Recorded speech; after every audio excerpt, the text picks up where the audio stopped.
Assalamualaikum warahmatullahi wabarakatuh. Apa kabar teman-teman? Perkenalkan, nama saya Rafita Zanuba, nomor induk mahasiswa 934202520. Di sini saya akan menjelaskan materi tentang kaidah-kaidah cabang dari kaidah keempat, yaitu yang merupakan tema yang ke-11 dari mata kuliah Qawaid Fiqhiyah. Sebelum saya menjelaskan materi tersebut, mari kita membaca basmalah terlebih dahulu agar ilmu yang kita dapatkan senantiasa mendapatkan barokah. Bismillahirrahmanirrahim. Di sini, dalam kaidah-kaidah cabang dari kaidah keempat, ada 5 subbab pokok atau 5 kaidah-kaidah cabang. Yaitu yang pertama ada ad-dararu la yuzalu bid-darar, kemudian yang kedua ad-dararu asyaddu yuzalu bid-dararil akhafi, kemudian kaidah cabang yang ketiga yahtamalu ad-dararul khasil li daf'id dararil ammi, kemudian yang keempat ada darul mafasidil muqaddamu alal jalbil maswalihi, kemudian kaidah yang terakhir atau yang kelima ada yartakibul akhafu ad-dararaini. Kaidah yang pertama adalah ad-dararu la yuzallu bid-darar, yang artinya suatu bahaya tidak boleh dihilangkan dengan menimbulkan bahaya lain. Kaidah cabang yang pertama ini merupakan batasan dengan kaidah pokoknya. Hubungan dengan kaidah pokok antara cabang dengan kaidah pokok merupakan bisa disebut dengan hubungan antara induk dengan anaknya. Maksudnya dari kaidah cabang yang pertama ini adalah suatu bahaya tidak boleh dihilangkan dengan menimbulkan bahaya lain atau bahaya baru yang kadar tingkatannya sama dengan bahaya yang ingin dihilangkan, atau kadar tingkatan bahayanya lebih besar dari bahaya yang ingin dihilangkan. Maka dari itu, apabila ingin menghilangkan sesuatu bahaya harus dengan syarat tidak akan menimbulkan bahaya lain jika dimungkinkan. Namun jika tidak dimungkinkan, maka bahaya baru yang ditimbul harus diminimalisir seringan mungkin atau lebih kecil daripada bahaya yang ingin dihilangkan.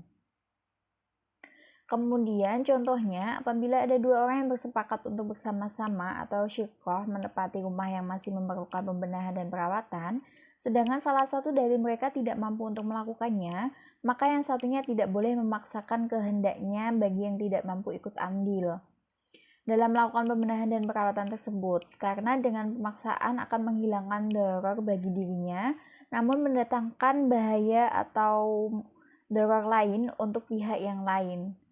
Demikian ini berarti darar tidak bisa dihilangkan karena darar yang satu hilang tetapi menimbulkan darar yang lain dan begitu seterusnya. Kemudian kaidah cabang yang kedua ada ad-dararul asyaddu yuzalu bid-dararil akhafi, yang artinya bahaya yang lebih besar dihilangkan dengan bahaya yang lebih ringan. Kaidah ini merupakan kaidah cabang yang kedua dari kaidah yang pertama. Kaidah pokok. Secara tersirat, kaidah ini menegaskan bahwa untuk menghilangkan suatu bahaya disyaratkan harus tidak menimbulkan bahaya lain. Dalam kaidah cabang ini, suatu bahaya bisa dihilangkan dengan menimbulkan bahaya lain, tetapi dengan syarat bahaya yang akan ditimbulkan tidak lebih besar tingkatannya dengan bahaya yang akan dihilangkan.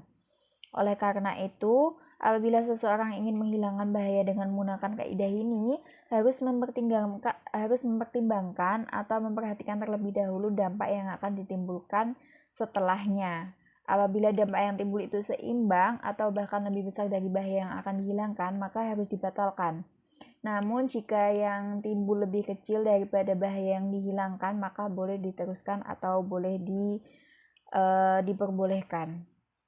Kemudian untuk contohnya, seperti mencegah orang berbuat jahat. Apabila ada seseorang yang berbuat jahat kepada orang lain, maka harus dicegah sebisa mungkin sesuai dengan kemampuan kita, meskipun harus menggunakan cara yang darar atau bahaya demi tercegahnya darar yang lebih besar. Upaya mencegah kejahatan adalah darar karena terkadang harus dilakukan dengan melukai, menyakiti, atau bahkan membunuh pelakunya.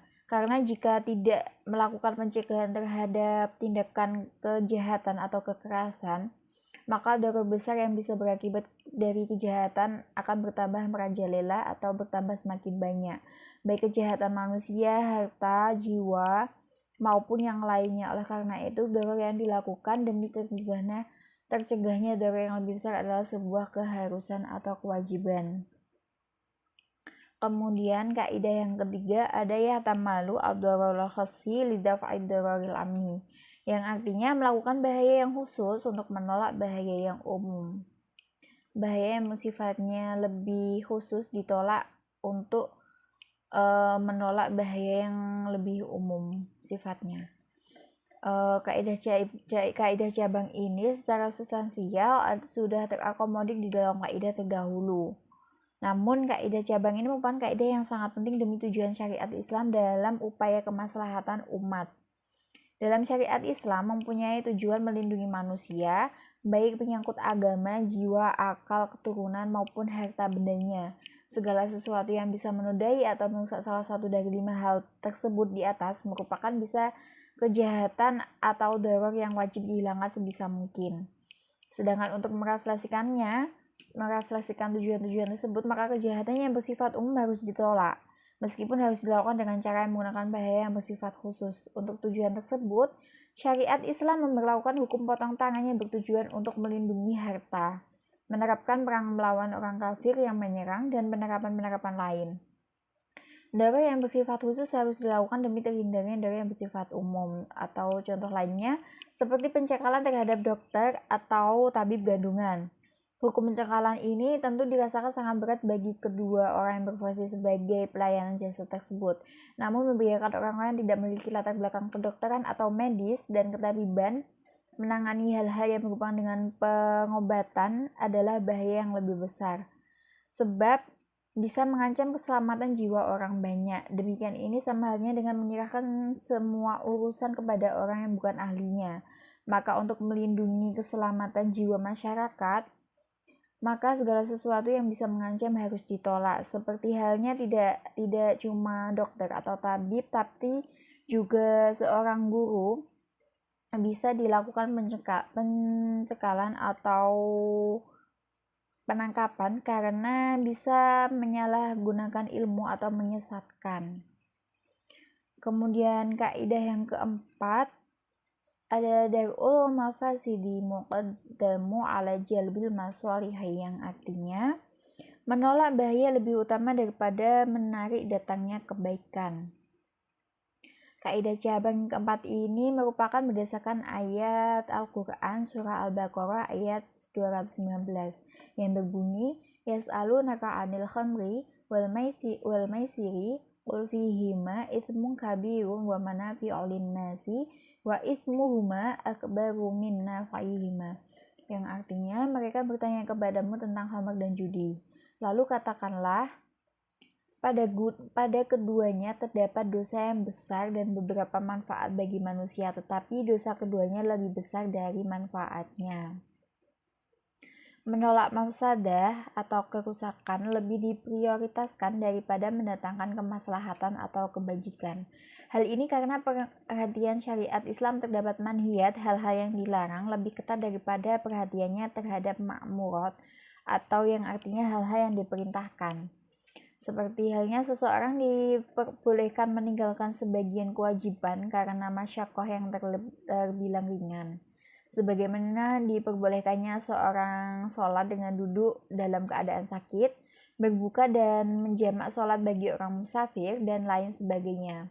Tetapi syariat Islam tidak mengizinkan melakukan larangan-larangan agama, terutama melakukan khabair atau dosa-dosa besar kecuali dalam keadaan darurat. Kemudian contoh yang lainnya adalah berkumur dan menghisap air dengan hidung dalam wudhu disunahkan. Tetapi hal ini dimakruhkan bagi orang yang sedang berpuasa, karena ketika berkumur dan menghisap air dengan hidung, ketika dilakukan dengan secara berlebihan, maka bisa membatalkan puasa tersebut. Mencegah agar puasa tidak batal lebih diutamakan daripada melaksanakan kesunahan wudhu. Kemudian kaidah yang kelima atau yang terakhir ada yartakibul akhafu ad-dararaini, yang artinya diambil mudarat yang lebih ringan di antara dua mudarat. Maksudnya adalah apabila suatu masalah atau perkara menyebabkan suatu bahaya yang tidak dapat dihilangkan, kecuali dengan satu tindakan bahaya lainnya dan salah satu dari kedua bahaya tersebut lebih besar daripada yang lainnya, maka bahaya yang lebih besar dihilangkan dengan yang lebih kecil. Namun apabila tindakan tersebut mendatangkan bahaya yang lebih besar, maka tidak boleh dilakukan atau diperkenankan. Sedangkan untuk contohnya, seperti halnya apabila seseorang mengambil kayu atau besi milik orang lain, kemudian digunakan untuk membangun rumahnya, sehingga tidak mungkin mengambilnya kecuali dengan menghancurkan bangunan. Jika nilai bangunan lebih besar dari nilai barang hasil merampas, maka harus diganti dengan yang senilai. Namun jika lebih rendah, maka pemilik barang yang diambil berhak menuntut pencabutannya kembali barang dari bangunan tersebut atau menuntut ganti rugi pada perampas. Sekian penjelasan mengenai kaidah-kaidah cabang dari kaidah keempat. Saya akhiri. Apabila ada kesalahan dalam menyampaikan materi atau kesalahan kata atau perbuatan, mohon maaf yang sebesar-besarnya. Sekian. Wassalamualaikum warahmatullahi wabarakatuh.